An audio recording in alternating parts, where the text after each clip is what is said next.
First thing we need to do is disconnect the battery. Because we're removing the driver's seat and there is an airbag sensor attached to it, it's always a good idea to disconnect the battery first and wait at least 10 minutes before removing the seat. That way there's no chance of accidentally setting the airbag off.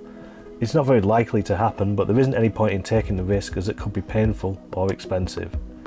The 10-minute wait allows for the capacitor to discharge any stored energy it might have in it. It's also a good idea to disconnect the battery so there's no chance of you turning on the ignition without the driver's seat installed, as then you would get an airbag warning light that would need a special tool that you probably don't have to turn it off. The van has been sawn for months and the battery needs a good charge, so we're going to remove it fully and put it on a slow charge for a couple of days to let it repair itself. So as always, you're going to want to disconnect the negative battery cable first. If you're just disconnecting the battery instead of removing it like us, this is all you'll need to do.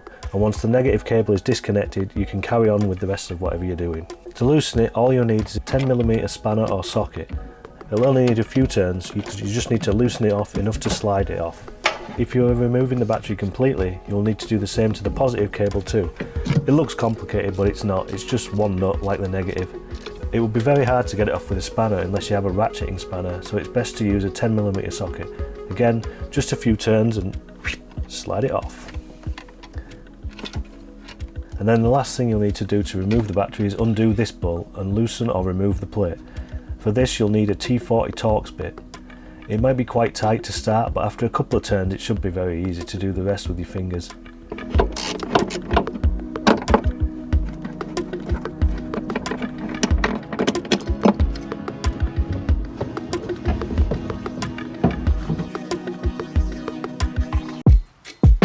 And now we're ready to get stuck into that dash. You won't need any power tools for this, by the way. We did it all with a cheap bit driver and a cheap mini ratchet. Ready? Let's go. First off, give these two storage compartments a good yank until they come off in your hand. They shouldn't put up much of a fight. Now have a look inside. The one on the right side doesn't reveal much, but the one on the left is hiding a fuse box and your OBD2 port. That's your onboard diagnostics. It's basically who you need to ask about troubles in your engine. Next we're going to remove the glove box. Make sure it's empty first. Once you've cleaned it out, you can reopen it to reveal 4 T20 Torx screws. There they are. So now grab your trusty T20 Torx bit and get stuck in. If you have a power screwdriver, then we suggest you use it, because these screws are pretty long, so you might find your wrist getting numb pretty quick. Unless that's what you want. Once you've removed those bolts, you're going to need to go down under and remove 2 more T20 screws. There we go. Once they're gone, the glove box should just slide nicely out, giving you access to the bottom of the heater blower and electrical connections. However, if you're wanting to get to the heater blower properly, then don't get too excited yet, because the whole dash has to come out to access the screws on top of it, and we do want to do that, so our journey's only just begun. So let's continue onto this centre dash section here, which has a storage section, cup holders and the surround for the gear stick. For this we're going to need the T20 Torx bit again. Spoiler alert, they're all T20 screws. 2 on each side, screw, screw, screw, screw. Once they're out, you just need to give it another good yank and it should come straight off.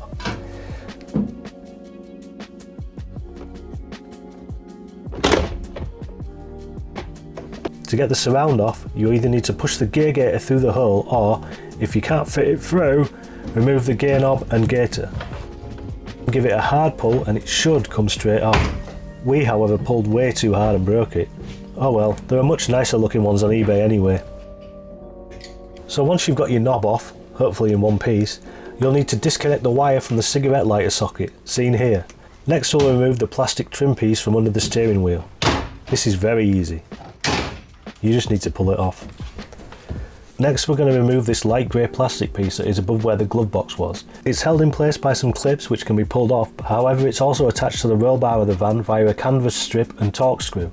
So before we pull it out we need to unscrew that screw, and to access it we need to look in the hole the glove box came out of.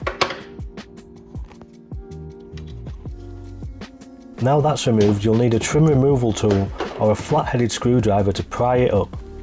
Quick tip. If you are using a flat-headed screwdriver, put a bit of electrical tape around it so you don't scratch any of the plastic. Once you have one corner unclipped, you'll be able to pull the rest off with your hands.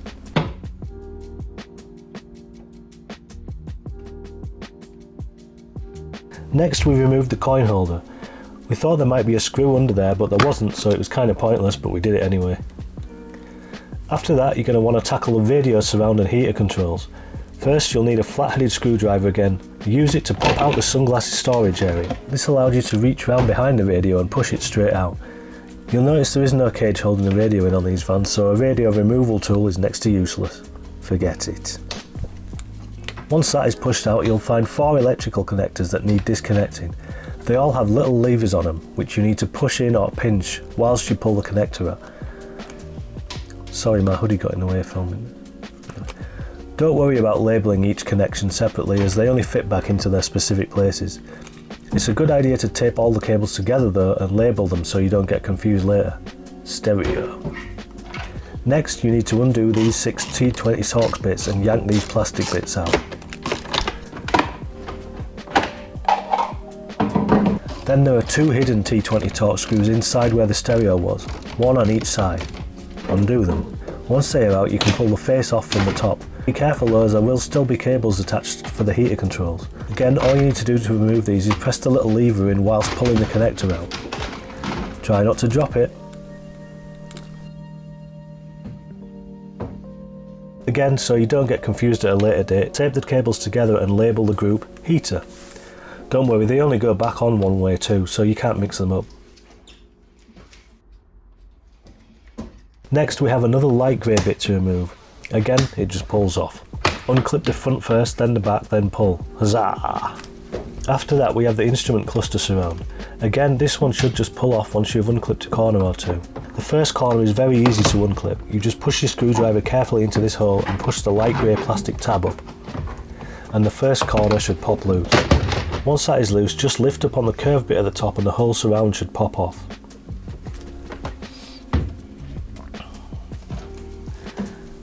Next, we'll remove the instrument cluster itself. This is just held in by clips too. Pull the top forward first, one side at a time, and then do the same at the bottom one side at a time too. There will be one electrical cable and connection to this, and again, all you need to do is push the little lever down and pull the connector off.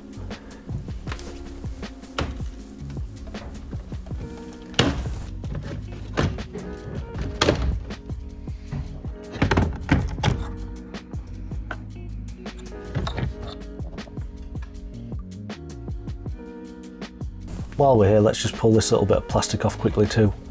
We will need to get under there in a minute. And a few more little bits of plastic. These need to come off so we can get to some screws. They just pry off. Right, back to the steering wheel. Next, you'll need to remove this plastic trim from underneath the steering wheel. This is held in place by 3, you guessed it, T20 Torx screws. 2 at the top and 1 at the bottom. Once they're out, you can just pull it past the steering wheel height adjuster level and it's off. Boom! This will reveal more electrical connections that you need to disconnect and tape together. I think it was 5 or 6, with more of those levers that you push down and pull out. Then this kind with the red bit that you need to slide backwards before it'll let the cable come out. Phew.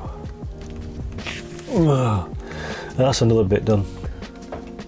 Next, you'll need to remove the A-pillar trimmers before you can remove the dashboard. There is a trick to these, and to show you it, we need to look down at it from the top. As you can see here in this shot, they have little hooks on them, so just pulling them hard will break them. So what you need to do is pull the fronts forward first, then pull the back section up towards the roof so the hooks slide out. As you can see here on the passenger's side, then the driver's side.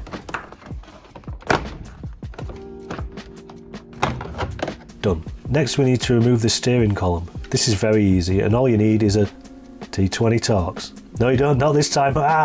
You need a 12mm spanner or socket, or mixture of both for this one. Wow, what a break. The monotony was killing us. First, you need to disconnect it at the bottom. That's just one bolt, just like that. Then push this little flap back. Then there are just 4 more nuts to undo. Here, here, here, and here. Once they're done, and some of them are trickier to get to than they look in the video, the whole steering column should just lift straight out like this. We then put the nuts back on the fixed bolts so they don't get lost. Pro tip. Next, we need to remove the cables from the back of this panel here. It's best to reach under. It's quite tricky, it has a lever again, and there isn't room for 2 hands, but don't give up folks, it's doable. Next we need to remove these pesky plastic covers from the sides of the dash, as they're hiding some more screws we need to get to. Again, they'll just pry off. Put the screwdriver in the bottom like this and job done.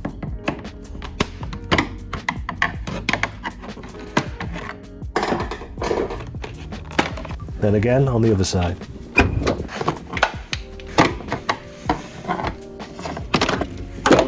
Not sure why popping the round bit out was necessary, but we did it anyway. I mean, why not? Who doesn't like a good pop? Next, pull these plastic bits, the name of which we've forgotten, out. They're just held in by plastic clips. One on the passenger side and one on the driver's side. Now we're on to the final stretch. We just have a few more T20 Torx screws to remove, 12 to be precise.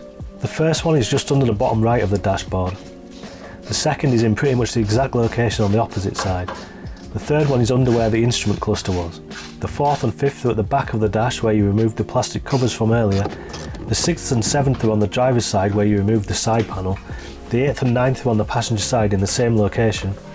The 10th and 11th are under where the heater controls were, and the 12th is hidden away down here. Then finally your wrists can rest. They must be tired from all that yanking, pulling off, exploring small holes and screwing. It's now time to slowly and carefully lift the dashboard off without getting it stuck on anything.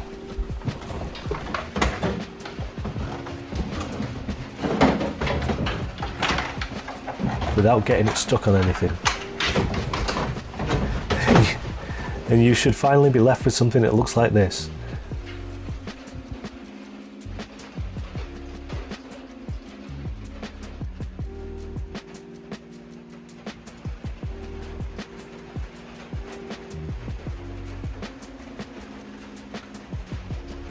Right, now time for a rest before we tackle the next task, which will be removing the screws on top of the heater blower we mentioned earlier, and then the blower itself.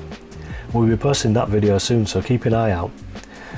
And that's about it for today. We are Van Life UK, a complete survivor's guide. If you liked, please subscribe.